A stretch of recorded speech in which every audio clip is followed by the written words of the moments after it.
इस वीडियो में हम गुप्त शासक समुद्रगुप्त के बारे में शेष रही बातों का अध्ययन करेंगे।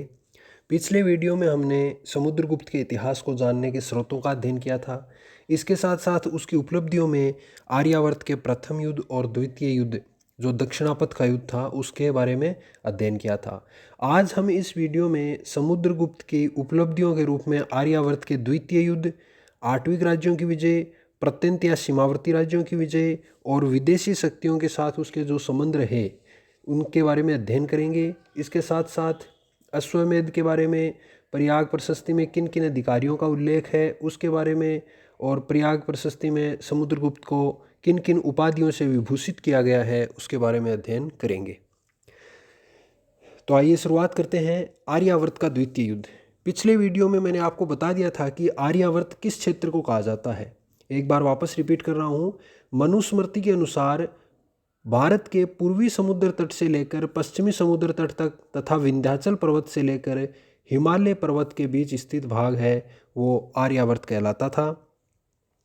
आर्यावर्त के प्रथम युद्ध में हमने देखा था कि समुद्रगुप्त ने 3 शासकों को परास्त किया था, और इस बार आर्यावर्त के द्वितीय युद्ध में उसने 9 शासकों को परास्त किया।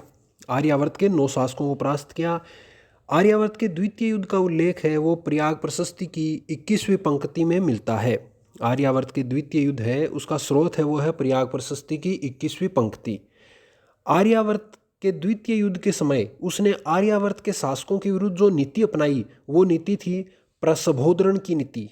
प्रसभोदरण प्रसभोदरण का मतलब है पूर्णतया उखाड़ फेंकने की नीति, यानी उन शासकों को पूर्ण रूप से पराजित कर देना और उनके क्षेत्र को अपने साम्राज्य में सम्मिलित कर देना। ये नीति थी प्रसभोदरण की नीति। तो आपसे पूछा जा सकता है कि समुद्रगुप्त ने आर्यावर्त के शासकों के विरुद्ध कौन सी नीति अपनाई, तो उसने बनाई प्रसभोदरण की नीति अपनाई। और पिछले वीडियो में हमने पढ़ा था कि उसने दक्षिणापथ के राज्यों के विरुद्ध ग्रहण मोक्षानुग्रह की नीति अपनाई थी। अब वो 9 शासक कौन से थे, उनमें 6 शासकों की पहचान है वो स्पष्ट रूप से हो चुकी है, और 3 शासकों के बारे में उनके नामों का ही उल्लेख है, उनके क्षेत्र का उल्लेख नहीं किया गया है प्रयाग प्रशस्ति में। तो ये नाम इस प्रकार है। पहला, अहिच्छत्र का अच्युत, जिसको उसने प्रथम जो युद्ध था आर्यावर्त का उसमें भी परास्त किया था। पद्मावती का नागसेन, इसको भी प्रथम आर्यावर्त के युद्ध में परास्त किया था। मथुरा का गणपति नाग तीसरा। चौथा, बांकुड़ा का चंद्रवर्मा। पांचवा, बुलंदशहर का मतिल। छठा, कौशाम्बी का रुद्रदेव। इन शासकों की पहचान तो एक स्पष्ट रूप से हो चुकी है। इसके अलावा नागदत्त, नंदी और बलवर्मा, ये 3 नाम और मिलते हैं। इस प्रकार आर्यावर्त के द्वितीय युद्ध में हमें 9 शासकों के नाम मिलते हैं कि उन 9 शासकों को समुद्रगुप्त ने परास्त करके उनके साम्राज्य को अपने साम्राज्य में मिला लिया, और समुद्रगुप्त की ये नीति रही प्रसभोदरण की नीति। एक बार फिर से मैं रिपीट कर रहा हूँ, आर्यावर्त के द्वितीय युद्ध में उसने जिन जिन शासकों को परास्त किया वो हैं: 1 नंबर अहिच्छत्र का अच्युत, 2 नंबर पद्मावती का नागसेन, 3 नंबर मथुरा का गणपति नाग, 4 नंबर बांकुड़ा जो बंगाल में स्थित था उसका चंद्रवर्मा, बुलंदशहर का मतिल, कौशाम्बी का रुद्रदेव, नागदत्त, नंदी और बलवर्मा। ये 9 शासक हैं जिनको समुद्रगुप्त ने आर्यावर्त के द्वितीय युद्ध में परास्त किया था। अब अगला जो है वो है 8वीं राज्यों की विजय। समुद्रगुप्त ने जो 8वीं राज्यों की विजय की थी, वो 8वीं राज्य मतलब जो जंगल वाले क्षेत्र में स्थित थे। 8वीं राज्यों की विजय की सूचना है वो प्रयाग प्रशस्ति की 21वीं पंक्ति से ही मिलती है। 8वीं राज्यों की विजय की सूचना है वो प्रयाग प्रशस्ति की 21वीं पंक्ति से ही मिलती है। इसके बाद 8वीं राज्यों के प्रति समुद्रगुप्त ने कौन सी नीति अपनाई, वो नीति कहलाती है परिचारकीकृत। परिचारकीकृत, परिचारक शब्द होता है वो सेवक का होता है, यानी समुद्रगुप्त ने उनको परास्त करके अपना सेवक बना लिया। तो इस कारण प्रयाग प्रशस्ति में 8वीं राज्यों के प्रति अपनाई गई विजय की नीति को संज्ञा दी गई है परिचारकीकृत। परिचारकीकृत 8वीं राज्य हैं वो उत्तर प्रदेश के गाजीपुर जिले से लेकर मध्य प्रदेश के जबलपुर तक के वन प्रदेश में फैले हुए थे। समुद्रगुप्त ने इन्हें जीतकर अपने नियंत्रण में कर लिया और इन राज्यों के जो प्रमुख थे उनको अपना सेवक बना लिया। अब अगली विजय की बात करें तो वो है प्रत्यंत। प्रत्यंत का मतलब होता है सीमावर्ती, तो सीमावर्ती राज्यों की विजय। समुद्रगुप्त ने अपने साम्राज्य की सीमा पर जो राज्य थे उनमें राजतंत्र भी थे, गणराज्य भी थे उनको जीतकर अपने राज्य में मिला लिया, तो वो जो नीति थी उस नीति को कहा गया सर्वकर दानाज्ञाकरण प्रमाणागमन। नीति का नाम है सर्वकर दानाज्ञाकरण प्रमाणागमन, यानी सभी प्रकार के कर वो देते थे, उन समुद्रगुप्त की आज्ञा का पालन करते थे और उसको समय समय पर उसकी राजसभा में उपस्थित होकर उसे प्रमाण करते थे, प्रणाम करते थे। अब इन प्रत्यंत या सीमावर्ती राज्यों की जो विजय है उसका स्रोत है वो है प्रयाग प्रशस्ति की 22वीं पंक्ति। यानी प्रयाग प्रशस्ति की 22वीं पंक्ति से हमें ये जानकारी मिलती है कि समुद्रगुप्त ने 5 राजतंत्रों और 9 गणराज्यों को परास्त किया था और इनके प्रति जो नीति अपनाई थी वो थी सर्वकर दानाज्ञाकरण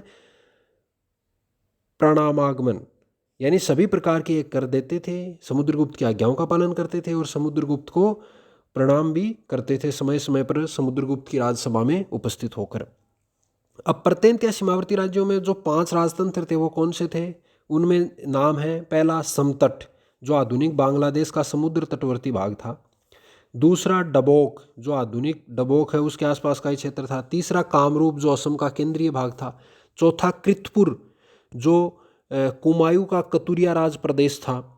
और पांचवा था नेपाल जो गंडक और कोसी नदी के बीच में स्थित था और यहाँ पर लिच्छवियों का शासन हुआ करता था। ये उस समय तक राजतंत्र बन गया था। अब इन 5 राजतंत्रों को जीतने पे क्या हुआ, जब समतट, डबोक और कामरूप को समुद्रगुप्त ने जीत लिया तो ताम्रलिप्ति जो बंदरगाह था प्रसिद्ध पूर्वी भारत का, उस पे समुद्रगुप्त का अधिकार हो गया। तो इससे पूर्व की तरफ है वो भारत का व्यापार बढ़ा। अब प्रत्यंत राज्यों की दूसरी कोटि में 9 गणराज्य थे। उनमें जैसे राजस्थान में स्थित 2 गणराज्य थे अर्जुनायन और योधेय जो राजस्थान में स्थित थे। तीसरे मद्रक और आभीर वो पंजाब में स्थित थे। इसके अलावा 4 गणराज्य हैं वो मध्य प्रदेश में स्थित थे, मालव, प्रार्जुन, सनकानिक, काक, खरपरिक।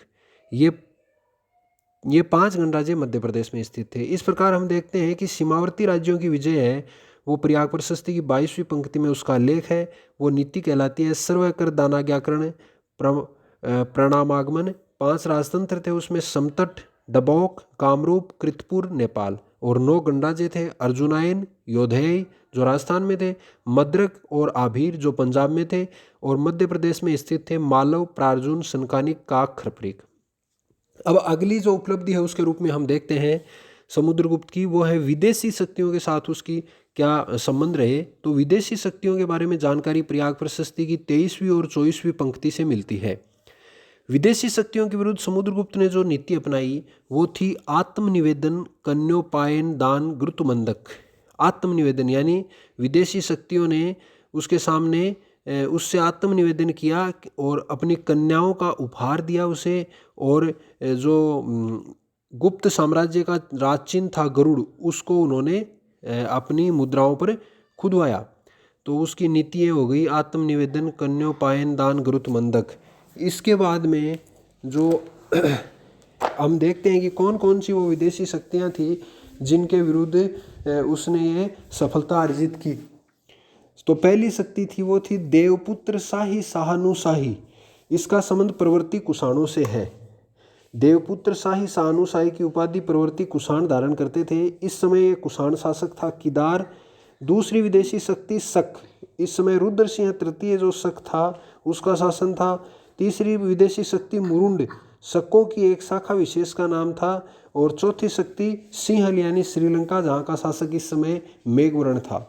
मेघवर्ण के बारे में अपने को ये याद रखना है कि मेघवर्ण ने समुद्रगुप्त से अनुमति लेकर बोधि वृक्ष के उत्तर में सिंहल के बौद्ध भिक्षुओं के लिए एक विहार बनवाया। मेघवर्ण ने समुद्रगुप्त से अनुमति लेकर बोधि वृक्ष के उत्तर में सिंहल के बौद्ध भिक्षुओं के लिए एक विहार बनवाया था। ये समुद्रगुप्त की विदेशी शक्तियों के साथ जो संबंध थे उनका वर्णन है। उसके बाद में समुद्रगुप्त ने अश्वमेध किया था। इसका उल्लेख हालांकि प्रयाग प्रशस्ति में नहीं है, लेकिन उसकी कुछ मुद्राओं और जो अन्य लेख हैं जैसे अश्वमेध प्रकार के सिक्के जिन पर लिखा हुआ है अश्वमेध पराक्रम है और इसके बाद दूसरा स्रोत है वो है स्कंदगुप्त का भित्री स्तंभ लेख जिस पर लिखा हुआ है चिरोत्सनाश्वमेध हर्तु, समुद्रगुप्त के बारे में, यानी चीरकाल से बंद पड़े अश्वमेध को उसने पुनः आयोजित किया। इसके अलावा प्रभावती गुप्ता का पुनः ताम्रपत्र लेख है जिसमें अनेकाश्वमेध याजिने यानी अनेक अश्वमेध आयोजित करने वाला उसको कहा गया है। इस प्रकार अश्वमेध की सूचना वो 3 से प्राप्त होती है, अश्वमेध प्रकार के सिक्के स्कंदगुप्त के भित्री स्तंभलेख और प्रभावती गुप्ता के पुनः ताम्रपत्र लेख से। इसके अलावा हमें प्रयाग प्रशस्ति में 4 पदाधिकारियों के नामों का उल्लेख मिलता है। वो है सांदी विग्रहिक, खाद्येटपाकिक, कुमारामात्य और महादंडनायक। इस समय सांदी विग्रहिक के पद पर हरिशेन आसीन था। खाद्येटपाकिक के पद पर, खाद्येटपाकिक यानी जो राजकीय भोजनालय था उस पर ध्रुवभूति आसीन था। कुमारामात्य ये उच्च श्रेणी के पदाधिकारी होते थे और महादंडनायक जो मुख्य न्यायाधीश होता था। प्रयाग प्रशस्ति में हरिशेन को महासेनापति भी कहा गया है। समुद्रगुप्त को प्रयाग प्रशस्ति में कविराज कहा गया है। कविराज की उपाधि समुद्रगुप्त को प्रयाग प्रशस्ति में दी गई है। इसके अलावा जो आधुनिक इतिहासकार वी.ए. स्मिथ है उन्होंने समुद्रगुप्त को भारतीय नेपोलियन कहा है और भारतीय नेपोलियन कहने का कारण उनकी वीरता है। वीरता के कारण उन्होंने उसको भारतीय नेपोलियन कहा। इसके अलावा प्रयाग प्रशस्ति में हम देखते हैं कि समुद्रगुप्त की कुछ उपाधियां हैं। जैसे समुद्रगुप्त को प्रयाग प्रशस्ति में सर्व राजोच्छेता यानी सभी राजाओं का उच्छेद करने वाला, शास्त्र तत्वार्थ भर्ता शास्त्रों का ज्ञाता, धर्म प्राचीर बंद यानी धर्म की रक्षा करने वाला, लोक धामनो देवस्य यानी इस पृथ्वी पर निवास करने वाला देवता कहा गया है। इसके अलावा यह भी कहा जाता है कि उसकी राजसभा में बौद्ध विद्वान वसुबंधु निवास करते थे। तो ये समुद्रगुप्त की बातें हैं जो हमें याद रखनी है।